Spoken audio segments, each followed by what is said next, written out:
অনেক সময় যদি অনির্বাচিত ব্যক্তিদের ক্ষমতায় রাখি, তারা খুব বাংলাদেশে গণতন্ত্র দিচ্ছে, এটি তো ভাবার তো কোনো সুযোগ নেই। এনজিও ব্যক্তিদের কল্যাণে কিন্তু আসে নাই, আমাদের রাজনৈতিক নেতৃবৃন্দের কল্যাণ আছে। এগুলি রাজনৈতিক নেতাদের ছোট করা একটি কৌশল, এবং অনেকে রাজনীতি না করে সাধারণ মানুষদের না মিশে হঠাৎ করে ক্ষমতার চেয়ারে বসে গিয়ে নানা ধরনের সুযোগ সুবিধা পাচ্ছেন।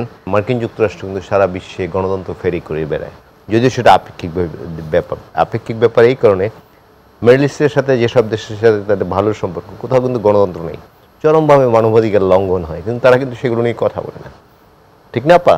কিন্তু আমাদের মতো দেশ যারা এসব দেশে তারা একটু গণতন্ত্র, যেমন আপনি নিশ্চয়ই দেখেছেন এই যে 24-এর ডামি নির্বাচনের আগে মিস্টার হাস, যিনি আমেরিকান অ্যাম্বাসেডর ছিলেন, তিনি কিন্তু অনেক দৌড়ঝাঁপ করেছেন গণতন্ত্র জন্য। আমার মনে হয় মার্কিন পররাষ্ট্রমন্ত্রী তিনি নির্বাচনের বিষয়ে কথা বলেছেন, কারণ আমরা কিন্তু আজকে গণমাধ্যম অনুযায়ী রিপোর্ট এসেছে যে কূটনীতিকদের তৎপরতা শুরু হয়েছে নির্বাচনকে কেন্দ্র করে। হয়তো তারই একটি অংশ, তারা চান যে বাংলাদেশে গণতান্ত্রিক সরকার আসুক, দীর্ঘদিন বাংলাদেশের মানুষ গণতন্ত্র বঞ্চিত, এখন যদি তারা গণতন্ত্র ফিরে পায়, একটি সঠিক ভোট, শেখ হাসিনার মতো ভোট না। আপনি দেখুন, ক্যান ইউ ইমাজিন যে শুধু পার্লামেন্ট নির্বাচন না, স্থানীয় সরকার কেউ ভোট দিতে পারেনি। তারপর দেখুন ট্রেড বোর্ডের নির্বাচন, কেউ ভোট দিতে পারেনি। প্রফেশনাল বডির নির্বাচন, কেউ ভোট দিতে পারেনি। সব পুরো নির্বাচন ব্যবস্থাকে নির্বাচনে পাঠানো হয়েছিল, কোথাও কেউ ভোট দিতে পারেনি। এই যে প্রধানমন্ত্রী কার্যালয় থেকে বলে দেওয়া হতো অমুকে এফবিসিসি এর সভাপতি, অমুকে বিএম এর সভাপতি, অমুকে ইঞ্জিনিয়ারিং ইনস্টিটিউটের সাধারণ সম্পাদক হয়েছে। সরকার এখন পর্যন্ত কোন মানুষের বাহিনীকে সঠিকভাবে পরিচালিত করতে পারছে না, মানুষের ধারণা এটা না, মানুষ ভোট চায়। তাহলে এই নির্বাচনটা কিভাবে হবে আসলে এই সময়? না, এটা আপনি ধারণা করছেন বা অন্য কেউ ধারণা করছে। সাধারণ মানুষ ভোট চায় এখন বাংলাদেশে। তারা ওই পুলিশি নিরাপত্তা বা অন্য নিরাপত্তার জন্য, আর বাংলাদেশের নির্বাচন যে হয় সেখানে তো মারামারি কাটাকাটি একটা বাংলাদেশের নির্বাচনের পার্ট, অস্বীকার করার উপায় নেই। শুধু বাংলাদেশ না, থার্ড ওয়ার্ল্ডের কান্ট্রি বা আমাদের সাউথ এশিয়া আপনি দেখুন, যেখানে নির্বাচনে কিছু সংঘর্ষ হয়। আমরা আশা করতে চাই এখন যে পুলিশ বাহিনী রয়েছে বা অন্যান্য আইনশৃঙ্খলা বাহিনী রয়েছে, তারা যথেষ্ট এটা নিয়ন্ত্রণ করতে পারবে। সুতরাং ওই জুজুর ভয় দেখে, আর আপাকে একটু আগে আপনি প্রশ্ন করেছিলেন যে সেই সময় কি এসেছে, যে এই সরকারের বয়স কিন্তু প্রায় 1 বছর হয়ে গেছে। আমাদের নিশ্চয়ই মনে আছে 90-এর গণ আন্দোলনে আমরা ছিলাম, স্বৈরাচার এরশাদের পতনের পর। এরশাদের আমলে অনেক ক্রাইম হয়েছে, কিন্তু তিনি নানা কিছু করেছেন, কিন্তু তার পতনের মাত্র 3 মাসের মধ্যে নির্বাচন হয়েছিল, মাত্র 3 মান্থসের মধ্যে নির্বাচন হয়েছিল।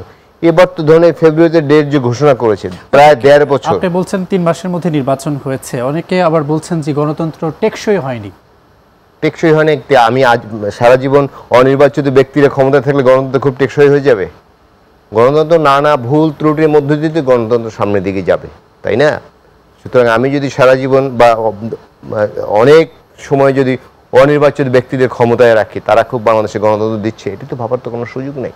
আমাদের ভুল আছে, ত্রুটি আছে, আবার আমরা এটি সারাবার চেষ্টা করবো। আর মূল যে বক্তব্য ছিল যে এই যারা মানুষ হত্যা করেছে, ছাত্র জনতা হত্যা করেছে, তাদের বিচার এবং সংস্কার, বিচারের কাজ কিন্তু অনেক শুরু হয়েছে, অলরেডি শুরু হয়েছে। কিন্তু আপনি নিশ্চয়ই এটি শুনেছেন একজন উপদেষ্টার কাছ থেকে যে 54 বছরের যে রাজনৈতিক ব্যক্তিদের ব্যর্থতার কারণেই তারা এখানে এসেছেন এবং দেশটাকে সঠিকভাবে পরিচালনার জন্য তারা আপত্তিকর কথা।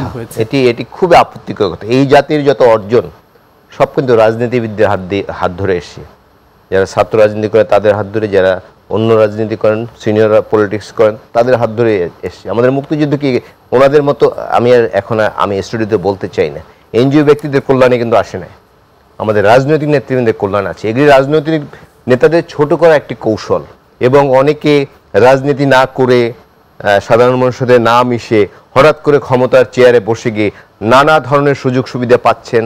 এই যে কাঁচা রাস্তার উপরে লাল গালিচা বিছিয়ে দিচ্ছেন, আমি এগুলোর স্টুডিওতে বলতে চাই না। সুতরাং তারা মনে করছে আমরা একটা বিরাট জাতিকে উদ্ধার করছি, তা তো না।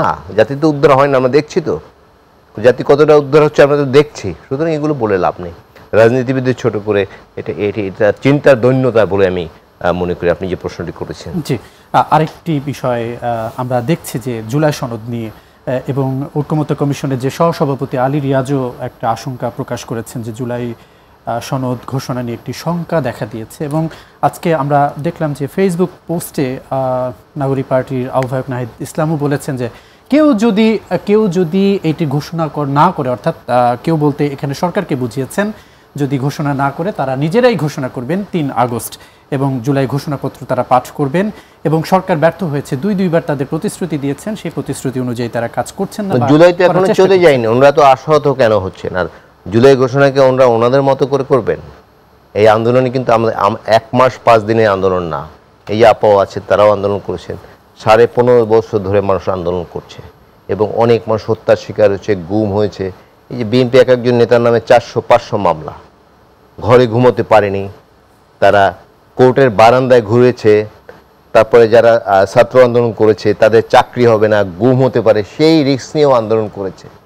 তার ফল হয়েছে কি, শেষ পর্যন্ত এই ছাত্ররা নেতৃত্বে আন্দোলন করেছে, জনগণ নেমেছে, তারপরে সরকারের পতন হয়েছে। সুতরাং আমি যদি মনে করি শুধু ছাত্রই আমাদের দেশটাকে উদ্ধার করে দিয়েছে, এটি ভাবার কিন্তু কোনো সুযোগ নেই। অন্যান্য দল আন্দোলন করেছে, নানা অত্যাচার নির্যাতনের পরেও কোথাও সমাবেশ করা যেত না, পুলিশের পারমিশন, তারপর কিন্তু আন্দোলন করেছে, কোনোদিন তো পিছপা হয়নি। পিছপা হয়েছে একবারের জন্য না। সুতরাং ওই শুধু যদি কেউ ভাবে যে আমরাই জাতিকে এই স্বাধীনতার স্বাদ কি উপহার দিয়েছি, এটি ভাবার কিন্তু কোনো সুযোগ নেই।